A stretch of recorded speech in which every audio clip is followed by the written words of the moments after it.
아침을 뉴스로 깨웁니다. YTN 라디오 김호성의 출발 새아침. 여러분 안녕하십니까? 출발 새아침 김호성입니다. 협상이 결렬되면 언제든지 한미 훈련을 즉시 재개할 수가 있다. 미 트럼프 대통령이 한미연합군사훈련 중단 방침과 관련해서 밝힌 내용이죠. 북미 정상회담 이후 엿새가 지났습니다. 후속 실무 일정에 관심이 집중되고 있는 가운데 나온 트럼프 대통령의 이 같은 발언, 무슨 의미일까요? 지난 북미 정상회담에서 트럼프 대통령과 김정은 국무위원장이 하트라인, 직통 전화번호를 교환한 것으로 알려지기도 했었죠. 편지를 주고받고 만남을 가진 뒤에 전화번호를 땄으니 이제 보다 진전된 북미 정상 간 직접 소통이 가능해진 셈이죠. 이런 가운데 오늘 판문점 남측 평화의 집에서 아시안게임과 관련한 남북체육회담이 열릴 예정입니다. 월드컵 8강을 향한 질주도 시작됐습니다. 오늘 밤 8시죠. 16강 첫 상대 스웨덴과의 일전이 펼쳐집니다. 네, 6월 18일 월요일입니다. 잠시 후 돌아오겠습니다.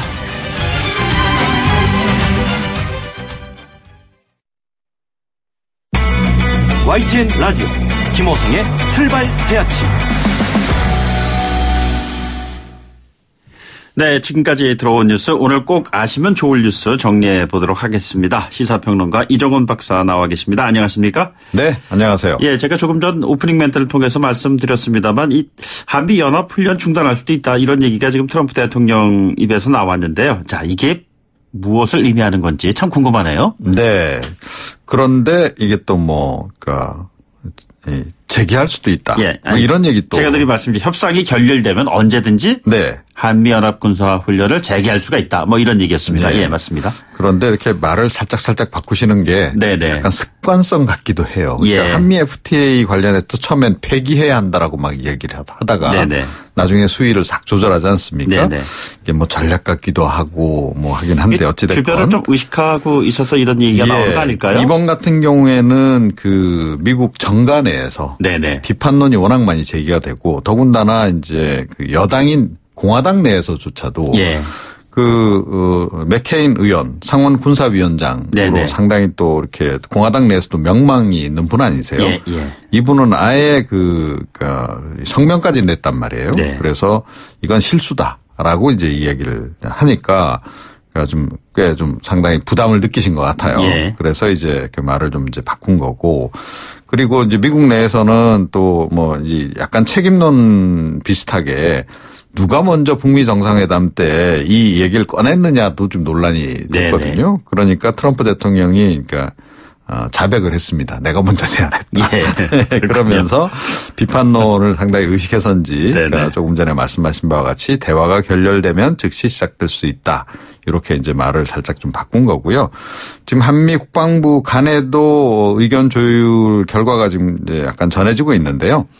그러니까 3대 한미 연합훈련, 한반도 전면전을 가정한 을지 프리덤 가디언 훈련하고 키 리졸브 훈련, 네네. 독수리 훈련 이 세 개를 잠시 중단 또는 연기를 하되 스냅백 조항을 넣겠다는 겁니다. 이게 뭐냐면 스냅백이 뭐죠? 그러니까 약간 유보 조항인 거죠. 그러니까 북한이 비핵화 협상에 성실히 임하지 않거나 비핵화 합의를 이행하지 않으면 훈련을 재개한다. 네네. 이런 내용을 아마 이제 합의를 해서 이번에 이제 이 중단 발표를 할 때 포함시킬 것으로 알려지고 있습니다. 예, 미국 정치권 상황을 얘기하시는 한 분 말씀을 제가 들어보니까.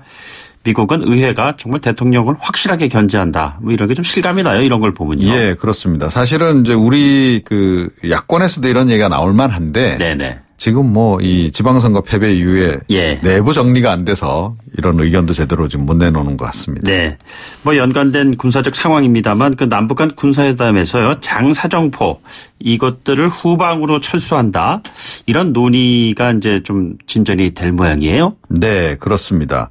그러니까 사실은 이제 지난 14일에 열린 남북 장성급 군사회담 때 이 문제를 논의를 했다. 이런 보도가 나왔습니다. 예. 그러니까 국방부는 그런 보도 관련해서 이건 사실이 아니다라고 일단 부인을 했어요. 네네. 그런데 그 이후 다시 지금 들려오는 얘기는 이것도 국방부 관계자들의 입을 통해서 이제 보도를 타고 있는 건데요. 북측이 원론적 차원에서 먼저 언급을 했다는 겁니다. 그리고 또 오늘은 보니까 이 서해 일대 해안포 철수 문제도 논의했다. 이런 보도도 좀 함께 나오고 네네. 있어요.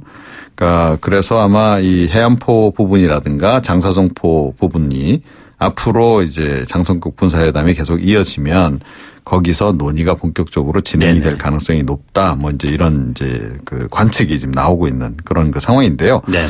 이 장사정포는 이른바 서울 불바다론의 근거가 된 그런 그거 아니겠습니까? 네. 지금 이제 북한이 이 접경지대 일대 한 1000문 가까이 지금 여러 가지 포를 배치를 하고 있고 장사정포 같은 경우에는 갱도 속에 숨겨놨다가 이제 쏠 때만 싹 나온다는 거죠. 그래서 사실은 이제 사전 타격도 좀 어려워서 골칫거리인 전략상으로도 이제 그런 부분이긴 한데 어찌됐건 뭐 이 문제를 우리 측에서는 그 제안 자체는 긍정적으로 일단 평가를 하고 그런데 좀 여러 가지 의도가 있을 수 있으니까 그러니까 본인들 폴만 물리는 게 아니고 우리 측에 대해서도 마찬가지 대응 조치를 분명히 요구하지 않겠습니까? 그래서 후속 회담에서 일단은 그 논의를 계속 진행을 할 것으로 이렇게 알려지고 있습니다. 사실은 장사정포 같은 것들은 우리 입장에서 봤을 때는 핵이나 미사일보다도 실질적인 위협 그 자체예요. 따지고 보면은. 네, 그렇습니다. 네. 네.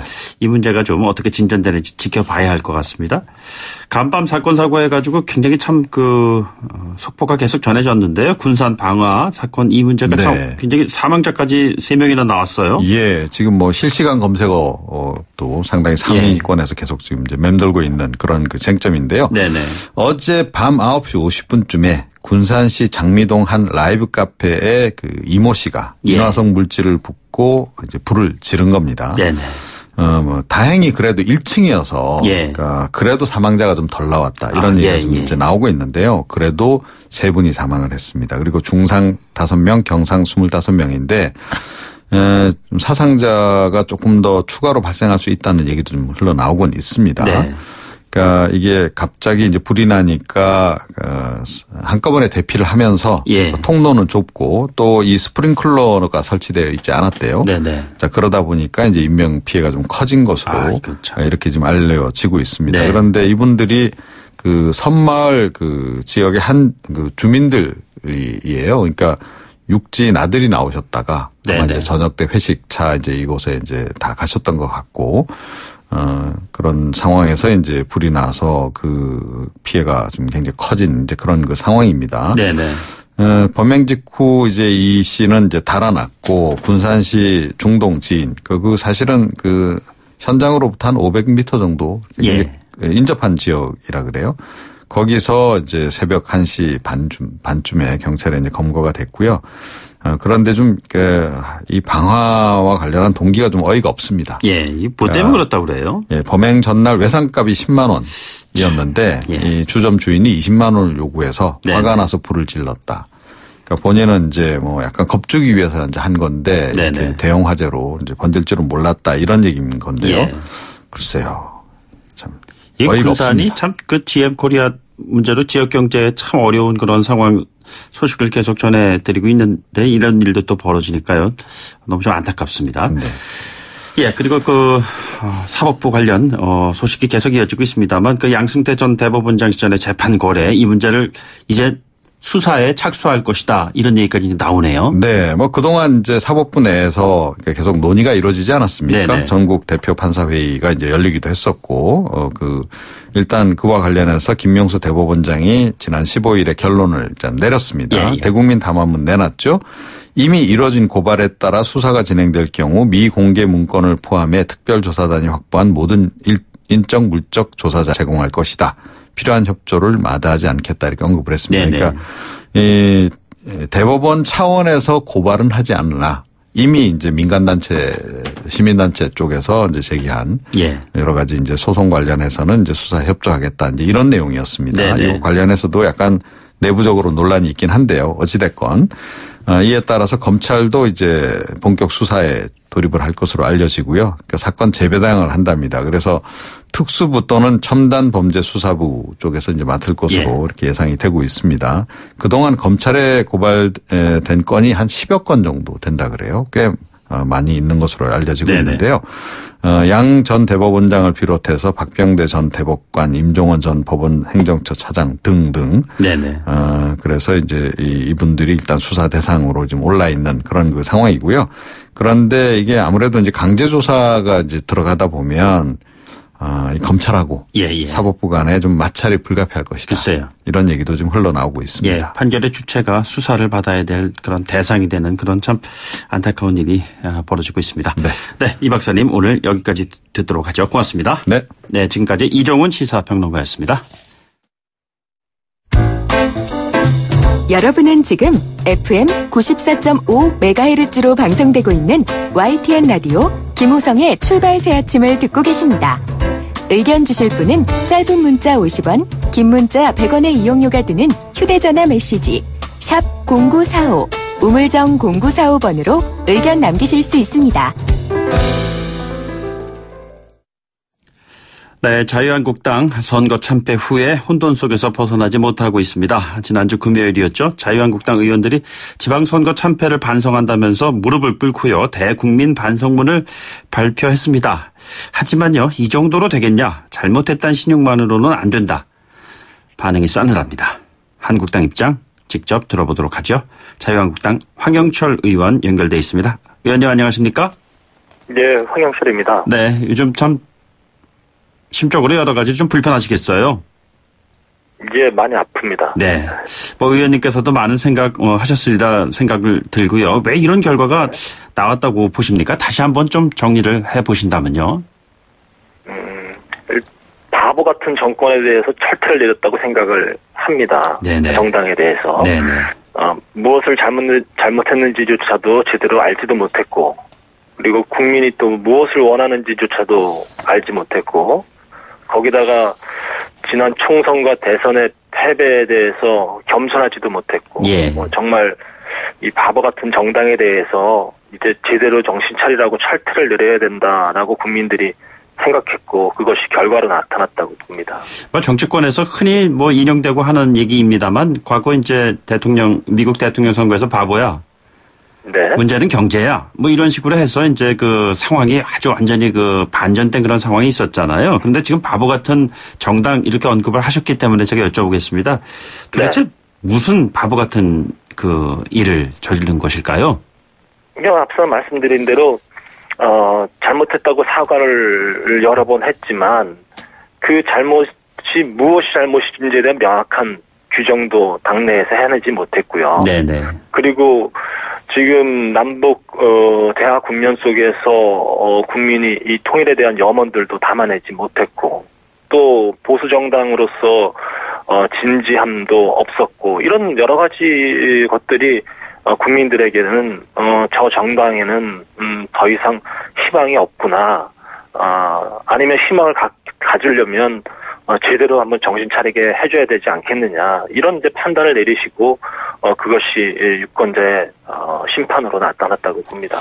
금요일 의총에서는 이제 그 같은 잘못을 국민들 앞에 사죄하는 그런 모습을 일단 보이셨잖아요. 하지만 상대 그 더불어민주당에서도 그냥 신용에 불과했다 이런 평이 나올 정도로 뭔가 좀 강력한 그 강력하게 그 잘못을 반성하는 그런 모습이 없었다 이런 얘기들이 좀 많은 것 같아요. 어떻게 생각하시는지요? 저도 물론 동의하고요. 이제는 무슨 한방 아니면은 단편적인 사죄 퍼포먼스 이런 거에 대해서는 국민들이 감동하지 않을 거라고 보고 있고요. 네네. 진정으로 변화되는 모습을 국민들에게 이제 보여주기 위한 노력을 해야 되겠죠. 네네. 그래서 좀 더 치열한 토론도 좀 하고, 그리고 새로운 당의 세신된 모습을 만들어내기 위한 우리 이제 뼈를 깎는 그런 노력이 있어야만 된다고 보고 있고요. 네네. 그렇게 해야 될 시점에 와 있다 이렇게 생각합니다. 구체적으로 이 같은 일을 추진하시려면 뭐가 좀 구성체가 있어야 될 텐데, 비대위도 그냥 비대위가 아니라 혁신 비대위 이렇게 지금 꾸려야 한다 이렇게 결론이 난 건가요? 일단 당 대표께서 사퇴를 했기 때문에 비대위를 꾸릴 수밖에 없어요. 수순은 비대위로 가는데요.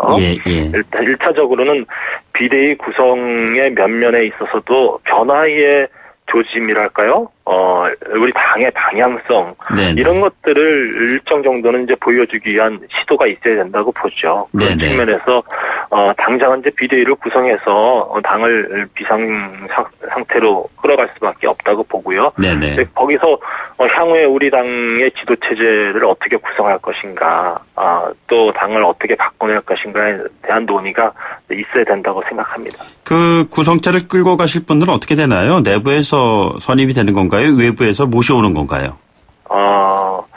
저는 상당한 부분은 외부에서 모셔와야 된다고 생각하지만, 네네. 과연 외부에서 우리 지금 이 질이 멸렬하고 정신 차리지 못한 자유한국당을 위해서 일해줄 분들이 계실까? 네네. 이런 염려는 솔직히 있습니다. 예. 또 한편으로는 이 건강한 보수 또 시대 정신을 제대로 담을 수 있는 보수를 만들어내기 위해서 이 어려운 시기에 정말 좋은 분이 우리 자유한국당을 위해서 헌신해 줬으면 네네. 하는 또 바람도 있습니다. 그런 좋은 분이란 어떤 인물이어야 한다고 보시는지요? 일단은 모든 부분에서 좀 제대로 된 리더의 역할을 할 수 있는 분이 됐으면 좋겠다 생각을 합니다. 또 민주적인 그런 리더십을 또 가진 분이래야만이 우리 당원들과 또 당직자들과 또 소속 의원들과 소통하면서 방향을 잡아나갈 수 있다고 생각하고요. 또 혁신의 마인드가 또 분명한 분이어야 된다고 생각을 해요. 이 혁신을 하기 위해서는 상당 부분 이 혁신에 반대하는 세력들이 있을 수 있고 또 벽에 부딪힐 수 있는데 이런 부분들을 과감하게 뚫고 헤쳐나갈 수 있는 그런 분이었으면 좋겠다 이렇게 생각이 됩니다. 과거에 보면 그 자유한국당 그 비대위원장 지내시고 임명진 목사님 같은 분들도 계셨잖아요. 그런 분들에 대한 염두도 좀 두고 계시는 건가요? 지금으로서 특정인을 거론할 상황은 아직 못 된다고 보고 있어요. 어쨌든 이제 비대위 구성하는 그런 상황에서 김성태 원내대표께서 어떤 여러 가지 좋은 그런 구상들을 좀 해내고 또 좋은 분들을 모셔오기 위한 그런 진지한 노력을 좀 해주셨으면 하는 바람입니다. 좀 특정인을 언급을 하시긴 좀 그러시겠지만요. 실질적으로 주변에서 나오는 얘기를 들어보면은 일각에서는 원희룡 이번에 무소속으로 당선된 제주지사라든가 비록 패하긴 했지만 지방선거에서 패하긴 했지만 남경필, 김태호 후보 이런 분들의 얘기가 막 나오고 있단 말이에요. 일단은 좀 변화의 담론을 좀 담아내기 위해서는 그래도 좀 젊은 분이 했으면 좋겠다. 이런 바람은 좀 있습니다. 그리고, 현직, 원희룡 지사님 같은 경우는 현재 당 소속도 아니시고, 그리고 현직 지사로서의 업무를 수행해야 되기 때문에, 이제 그건 조금은 어려운 측면이 있다고 보고요. 남경필 지사 같은 경우는 이번 선거에서 국민의 소리를 많이 들었기 때문에 그런 측면에서 봤을 때는 충분히 당을 위해서 헌신할 수 있는 그런 여건이라든지 마인드가 되어 있는 분 아닌가 이런 생각을 좀 합니다. 이게 아예 그냥 의총에서는 당을 해체하자 이런 의견도 나왔다면서요? 김성태 원내대표께서 정리를 하시긴 하셨는데요. 그러니까 해체 수준까지 당을 바꿔내야 된다. 이제 그런 뜻이라고 보고 있고요. 지금 현재 우리 당의 사정이 당을 해체할 만큼 이렇게 물리적으로 굉장히 좀 어려운 상황이에요. 그렇기 때문에 이 부분은 해체 수준으로 당을 크게 바꿔내자, 완전하게 바꿔내자 이런 입장이라고 봐야 되겠죠. 당명은 그냥 그대로 가지고 가시는 건가요, 그럼? 글쎄요. 그 부분은 아직 논의를 하는데 그대로 제가 섣불리 말씀드리긴 어렵습니다만 바꿔내려면은 당명이든 뭐든 다 바꿔내기 위한 노력들을 해야 된다고 생각합니다. 그러니까 혁신을 하려면은 일단 간판도 바꿀 수 있는 그런 여지는 항상 또 가지고 가시잖아요, 보면은. 다만 지금 우리 국민들이 당명 바꾸는 방법으로 당이 변했다고 이렇게 퍼포먼스 하려는 거에 대해서는 좋은 평가를 내리지 않을 거라고 생각하고요. 당명을 바꾸는 거라면 당명을 바꾸는 것만큼의 큰 변화, 완전한 변화 이런 것들도 함께 담아내야 국민들로부터 지지를 받을 거다 이렇게 생각합니다. 글쎄요, 당이 이제 이 지경까지 온 것은 초선 중진 의원들 별도의 따로따로의 책임이 있는 있는 것은 아니고 모두가 함께 책임을 져야 한다 이런 얘기가 있긴 합니다만 초선 네. 의원들이 중진들의 정계 은퇴 이런 네. 부분도 거론을 했어요. 지금 황 의원님도 보면 3선이시잖아요. 네네. 예. 그런데 이 같은 의견에 대해서는 어떤 생각을 가지고 계시나요? 일단 당에서 책임의 정도를 묻는다면 다선 의원들이 책임이 크죠. 그 부분에 대해서는 뭐 솔직히 인정하고 더더욱 노력해야 된다, 더 앞장서야 된다라고 생각을 합니다. 네네. 다만 당이 어려울 때 중진이든 아니면 초재선이든 당을 바꿔내고 다시 국민의 신뢰를 회복하기 위해서 지혜를 모아야 될다라고 생각을 하고요. 예. 그리고 이 중진들의 정계 은퇴가 과연 무슨 의미를 담아낼 것인가에 대해서는 좀 명확해질 필요가 있다고 생각을 합니다. 예. 아울러 우리 당 초재선 의원님들께도 지금까지의 모습과는 다른 정말 당을 변화시키기 위한 혁신적 마인드, 쇄신의 마인드를 좀 더 모아주셨으면 하는 바람도 솔직하게 드리고 싶습니다. 예, 그 연장선상에서 그 홍준표 전 대표께서는 그 SNS에 올린 글을 보면 말이죠. 비양심적 개파 우선 의원을 청산하지 못한 게 후회된다. 이 얘기는 뭐냐면 내부에 있었던 그 당에 도움이 안 되는 또는 해가 되는 이런 의원들에 대한 아주 강한 불만이 이제 실려 있는 거잖아요. 네. 어떻게 생각하셨는지요? 홍준표 대표는 기본적으로 혁신적인 마인드를 가지신 분이에요. 네네. 다만 그 생각을 당대표로서 제대로 실천하지 못한, 당을 제대로 쇄신하지 못한 것에 대한 마지막 그 아쉬움을 표현했다고 생각하고요.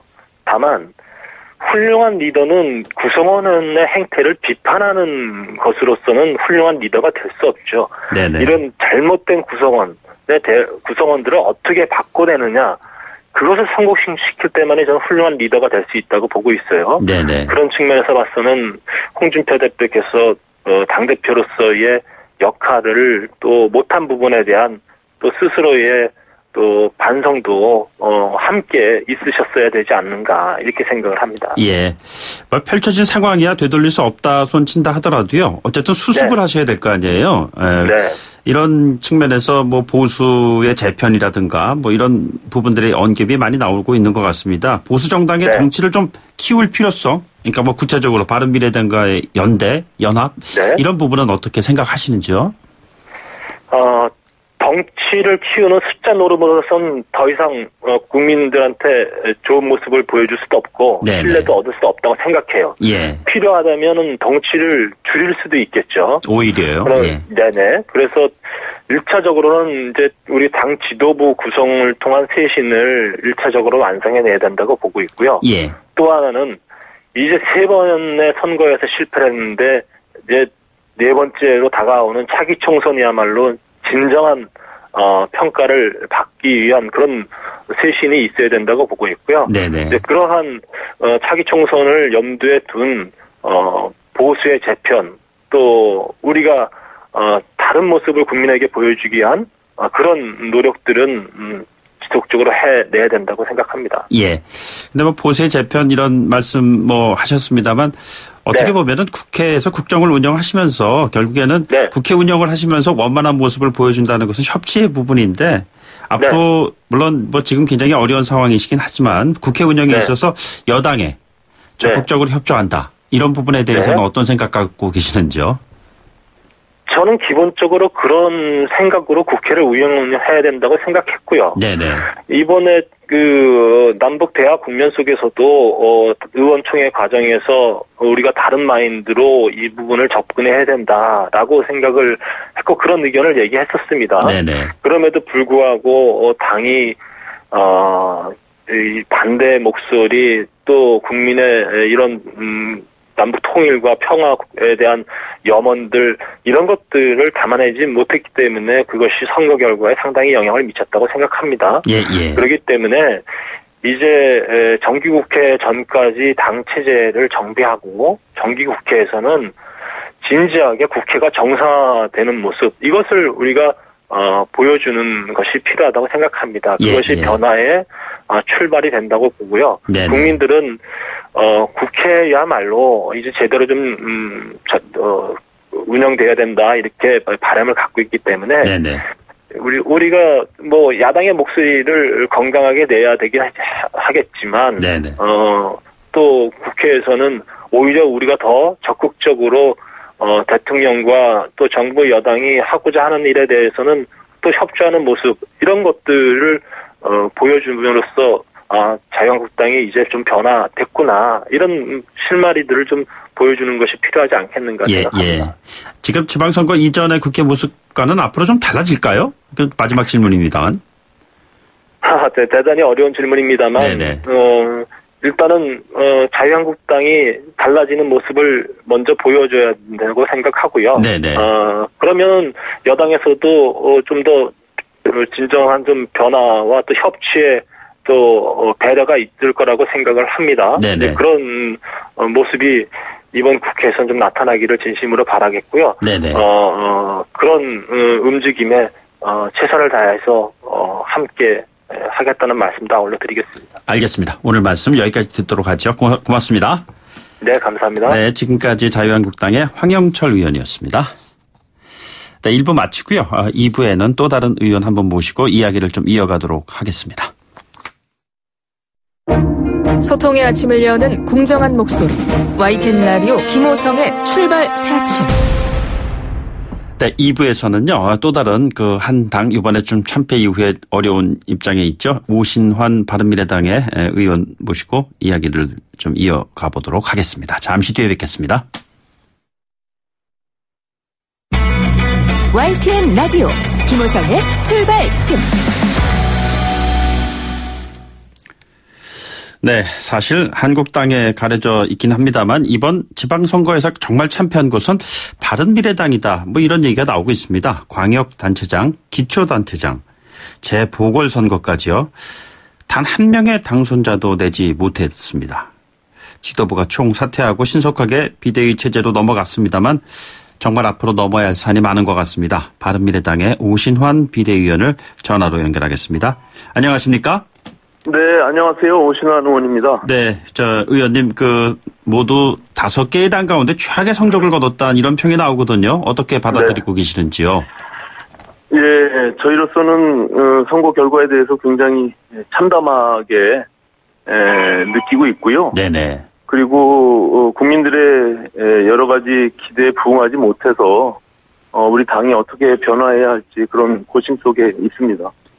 이게 보면은 바른미래당 출범이 지난 2월이었으니까요. 이렇게 6.13 지방선거 하면은 딱 넉 달 만에 뭔가 좀 결과를 보여줘야 될 이 타이밍에서 정말 최악의 성적을 보여주는 그런 상황이 돼버리지 않았습니까? 네, 그렇습니다. 네. 예.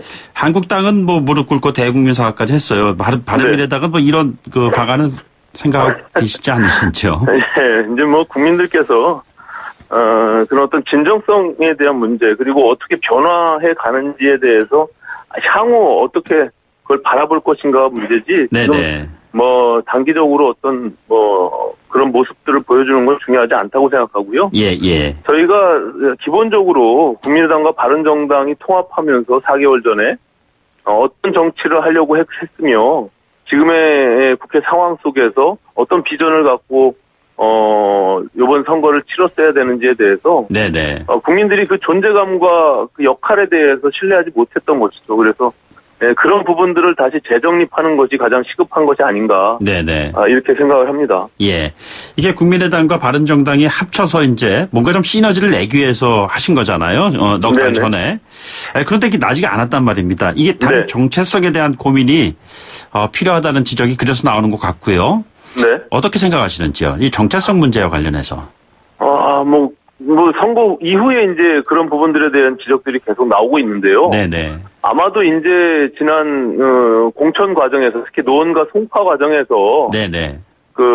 안철수 유승민 두 분의 어떤 갈등 이런 것들이 표출되면서 그런 데까지 연장선상에서 언급이 되는 게 아닌가 이렇게 생각하는데요. 네네.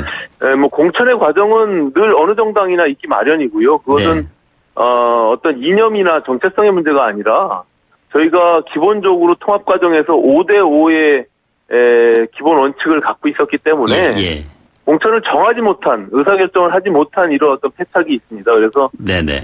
그 부분은 향후에 전혀 문제될 것이 없다 이렇게 판단이 되고요.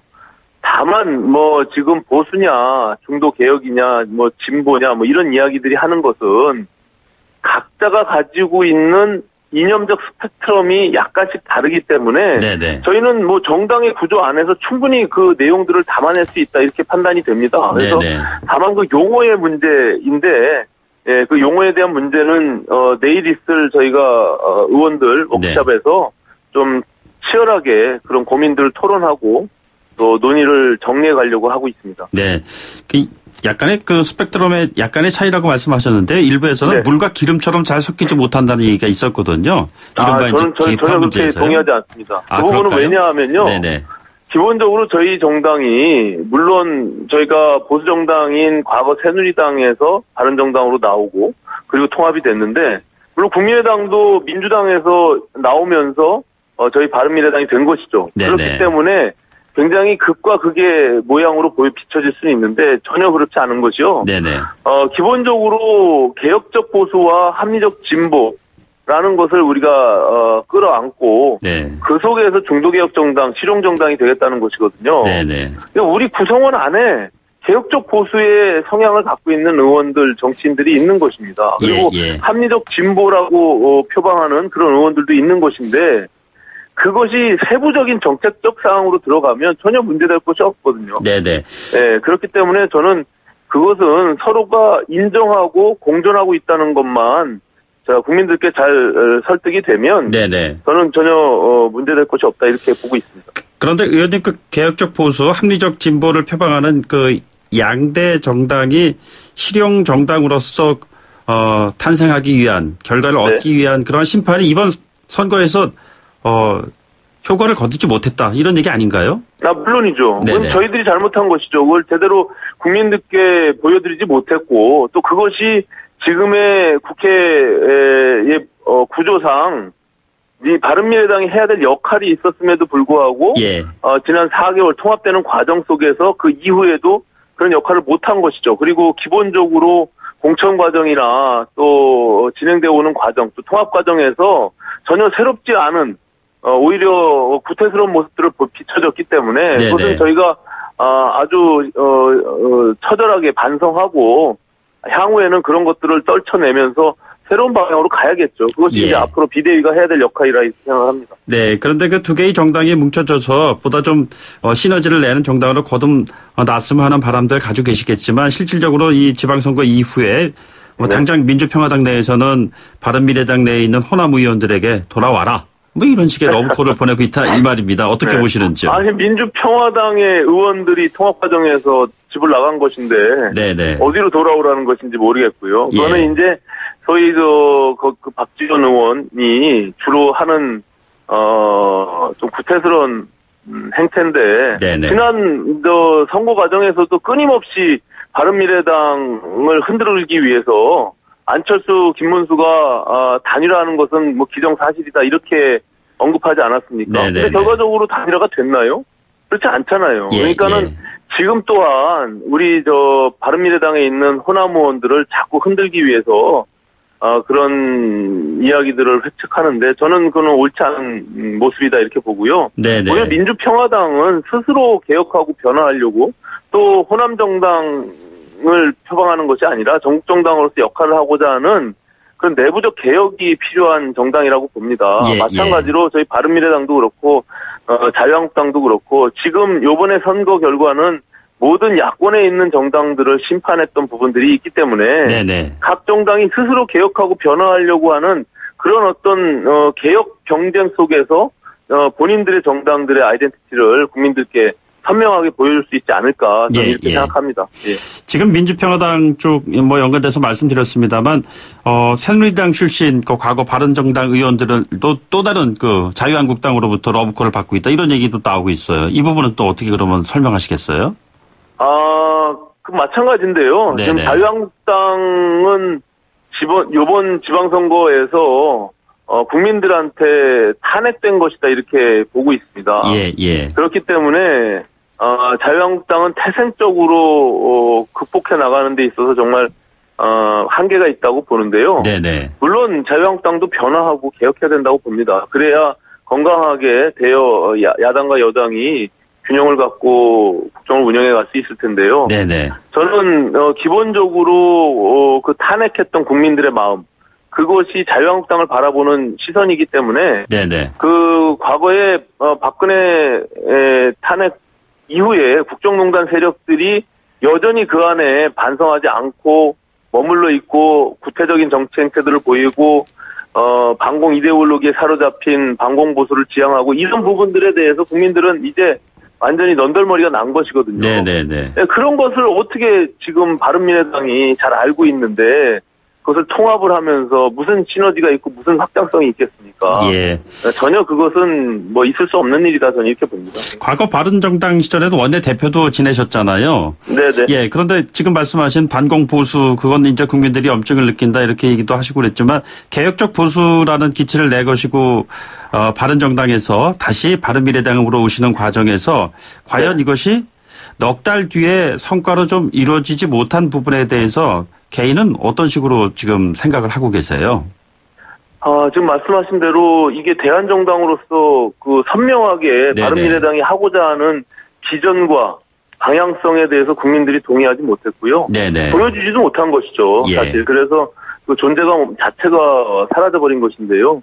향후에 비대위나 새로운 당 지도부가 꾸려지면서 앞으로 우리 바른미래당이 어떤 방향에 그리고 국민들께 어떤 정치를 하겠다는 것을 명확하게 비전을 제시할 필요가 있다 이렇게 봅니다. 그 안에 지금 말씀하신 정체성의 문제나 내부적 파악적 결합이 못 됐던 부분들이나 이런 것들은 내부적으로 우리가 치유해 나가야 될 문제라고 예. 생각을 하고요. 그런 것들이 꾸준히 저희가 조급하게 생각하지 말고요. 통합을 할 때 저는 개인적으로 이게 지방선거만을 위한 통합이 아니라고 저는 분명히 생각했기 때문에 네네. 저희가 묵묵히 그것이 향후에 뭐 총선 과정에서도 또 다른 어떤 심판이 있다손 치더라도 저는 그 길이 우리 대한민국 정치사에서 꼭 필요한 길이고 가야 될 길이다라고 확신하고 있습니다. 그렇기 때문에 묵묵히 우보 천리하는 마음으로 걸어 나간다면 저는 국민들이 분명히 지켜봐 줄 것이다 이렇게 생각을 합니다. 지금 말씀해 주신 내용이 그러면 비대위에서 젊은 분들로 채워진 이 비대위에서 앞으로 그 해야 할 그런 일들이다 뭐 이렇게 이해해도 되겠습니까? 그렇습니다. 저희가 기본적으로 젊은 30, 40대 비대위원을 구성한 것은 상대적으로 저희 바른미래당이 굉장히 젊은 정당입니다. 그런데 그것을 잘 우리가 표출해내지 못했고 단지 나이적인 측면에서 젊다는 것이 아니라 굉장히 생각도 젊고 또 국민들의 민심을 신속하게 우리가 대응하고 또 민생 실용 정당으로서 그 역할을 다하겠다 이런 의지를 담고 있는 것이다 이렇게 보면 좋을 것 같습니다. 예. 그 민주당이 이번에 그 재보궐선거에서 대구 당선이 돼서요. 앞으로 그 민주평화당이나 정의당과 힘을 합치면은 국회 과반 의석 달성도 가능해졌다 이런 그 상황이거든요. 그러면 앞으로 바른미래당의 캐스팅 보트 역할은 상대적으로 그 입지가 좀 축소되는 것이 아니겠느냐 이런 전망이 있습니다. 어떻게 보시는지요? 뭐 그런 부분들도 없지 않아 있습니다. 그것은 단순히 국회 의석의 숫자가 중요한 것이 아니고요. 네네. 이번 지방선거에서 민심을 분명히 읽었기 때문에 향후에 지난 1년 동안 문재인 정부 출범 이후에 야당들이 어떤 스탠스에서 역할을 해왔는지를 다시 반추해보고 네네. 그것에 대한 기본적인 국민들이 심판한 것이거든요. 그렇기 때문에 대여관계를 어떻게 정립하면서 어떤 방향으로 갈 것인지에 대해서도 저희가 향후에 비대위를 통해서 분석하고 방향을 재정립하려고 합니다. 그런 측면에서 보면 늘 국민들이 이 자유한국당의 발목 잡기식의 막무가내식의 정치에 대해서 탄핵한 것이거든요. 네네. 네, 그거와 저희가 차별화되지 못했다. 이런 기본적인 반성이 있습니다. 그렇기 때문에 그런 것들을 수정해 가면서 또 보완하고 국민들의 신뢰를 받기 위해서 부단히 노력하겠습니다. 유승민 전 대표, 안철수 후보 모두 당 전면에서 물러난 상황인데요. 앞으로 이 두 사람의 역할은 어떤 것이 있다고 보시는지요?